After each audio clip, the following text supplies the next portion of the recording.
السلام علیکم ورحمۃ اللہ وبرکاتہ۔ ایک شخص اپنے بچے کی پیدائش پر اس کو جو پہلا تحفہ عطا کرتا ہے وہ اس کا بہترین نام ہے۔ رسول اللہ صلی اللہ علیہ وسلم نے فرمایا، روز قیامت تم اپنے ناموں اور آبا کے ناموں سے پکارے جاؤ گے، اس لیے اپنے نام اچھے رکھا کرو۔ اس لیے آج ہم آپ کی خدمت میں کچھ ایسے نام لائے ہیں جو کہ اچھے بھی ہیں اور وہ معنی کے اعتبار سے بھی جائز ہیں۔ نام ماہنور، جس کے معنی ہے چاند کی روشنی، چاند کی چمک۔ نام ماروخ، جس کے معنی ہے چاند سے چہرے والی۔ نام حمنا، یہ ام المومنین حضرت زینب بنت حجش کی بہن کا نام تھا، حمنا بنت حجش۔ نام سنیرہ، یہ ایک صحابیہ کا نام تھا۔ یہ ان مسلمانوں میں سے تھیں جنہوں نے شروع زمانے میں اسلام قبول کر لیا تھا اور اسلام کی خاطر بہت سی مشکلات برداشت کی۔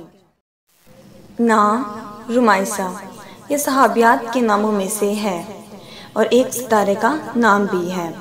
حضرت انس بن مالک رضی اللہ تعالیٰ عنہ کی والدہ ام سلیم کا نام رمائسہ تھا۔ نام ماہین، یہ فارسی زبان کا لفظ ہے، اس کے معنی ہے چاند جیسا۔ نام دانیہ، جس کے معنی ہے قریب، نزدیک اور جھکنے والی۔ نام ہدا، جس کے معنی ہے راستہ، گزرگاہ۔ نام لا ریب، جس کے معنی ہے بلا شبہ، بے شک۔ نام فرحین، جس کے معنی ہے خوشی، مسرت، شادمان، خوش و خرم۔ نام سنینا، جس کے معنی ہے چھوٹا سال، چھوٹا سا دان، چھوٹی سی عمر۔ سنینا ایک صحابیہ کا نام ہے جن کا پورا نام سنینا بنت مخنف بن زید النکریہ ہے۔ نام اینا، جس کے معنی ہے بڑی کشادہ، خوبصورت آنکھوں والی، عمدہ بات، سرسبز و شاداب زمین۔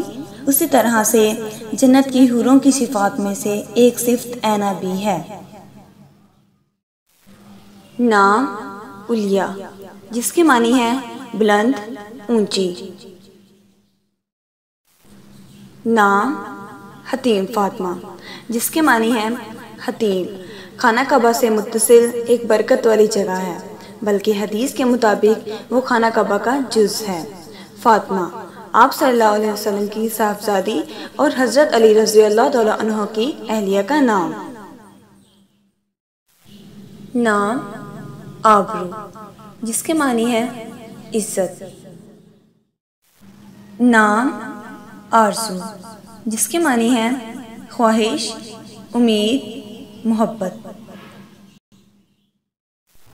امید لگانا انسان کی فطرت میں سے ہے۔ ہمیں بھی امید ہے کہ آپ کو یہ بچوں کے نام والی ویڈیو پسند آئی ہوگی۔ اگر آپ کو ویڈیو پسند آئی ہو تو ہمارے چینل کو سبسکرائب ضرور کیجیے گا۔ سبسکرائب کرنے سے ہماری آنے والی ہر ویڈیو آپ کو سب سے پہلے ملے گی۔ سبسکرائب ایسے کریں جیسے ہم آپ کو ویڈیو میں بتانے لگے ہیں۔